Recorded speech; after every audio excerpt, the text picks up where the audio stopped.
ठीक।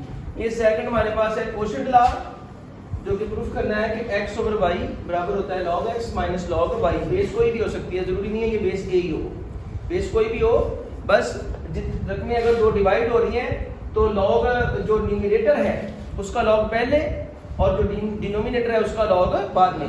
हम क्या कहेंगे, logarithm of quotient is equal to the difference between the logarithm of numerator and denominator.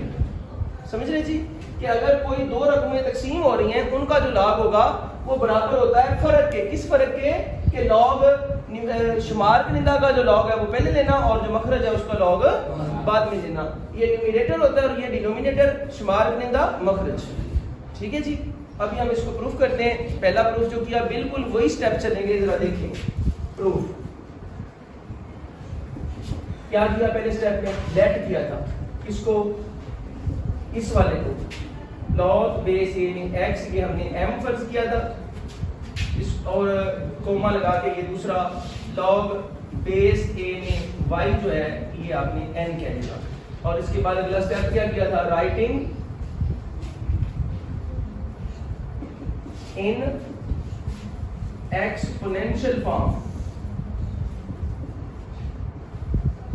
इनकी कुव्वत नुमाई शक्ल बना देनी है। इसकी क्या बन गई? ए एम टाइम मल्टीप्लाई होगा, m टाइम्स और x आ गया, इसको इक्वेशन को नंबर 1 कह दिए। और पहले में भी ऐसे हुआ था, और इसमें ए n टाइम मल्टीप्लाई होगा तो ये y के बराबर हो गया, ये इक्वेशन हमने 2 बना दी। तो ये जो स्टेप थे पहले ला के, कोशेंट और प्रोडक्ट लॉ में दोनों स्टेप्स ये क्या है? सेम है। ऐसे ही है जी।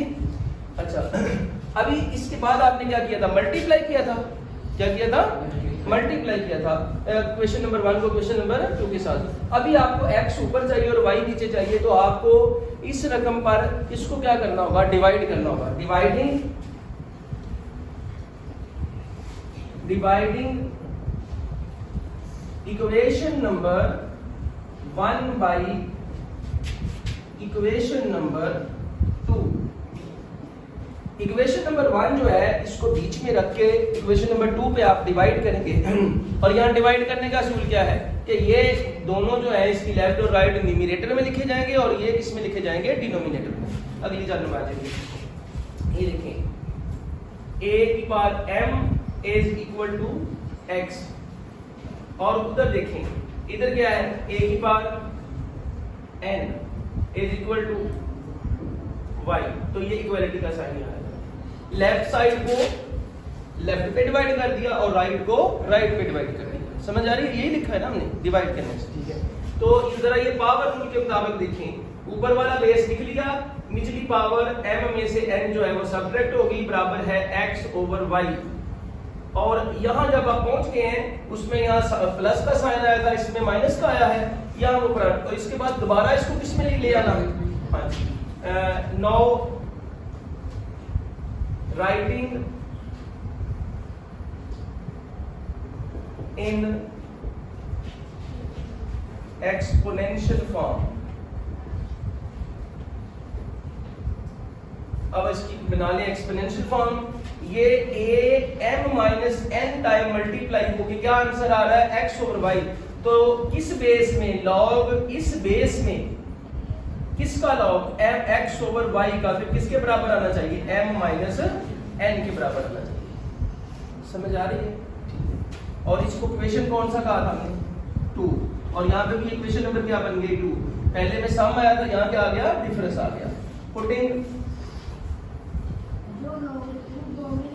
जी जी, कौन से वाला?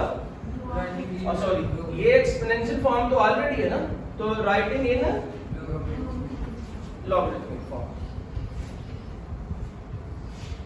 लॉगरिथमिक फॉर्म, ये इसकी लॉगरिथमिक फॉर्म बन गई। a को m minus n time multiply करने के बाद ये आंसर आ रहा है, जिसका मतलब इसका लॉग इस बेस में किसके बराबर होगा? m माइनस n के बराबर होगा। और इसमें putting m is equal to log x base a, comma या एंड लगा लें,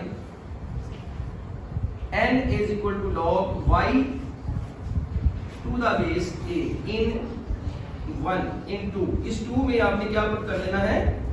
इक्वेशन नंबर 2 में क्या प्रूव कर देना, m और n की जो वैल्यूज हमने वहां से लेट की थी, m किसके बराबर है, पहले लेफ्ट साइड लिखो ना ऐसे ही, log बेस a में m divided by x divided by y is equal to m log, ये चेक कर लें m किसके इक्वल है जो हमने लेट किया, log a बेस में x, आगे ये माइनस का साइन, n किसके बराबर है, log बेस a में y, और ये जो आपके पास आ चुका है ये प्रूव्ड है, विच इज प्रूव्ड। ये आपने क्वोशंट लॉ जो है ये प्रूफ कर दिया है, ठीक है।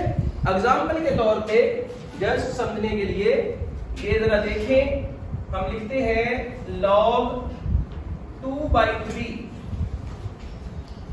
log कौन सा 2/3।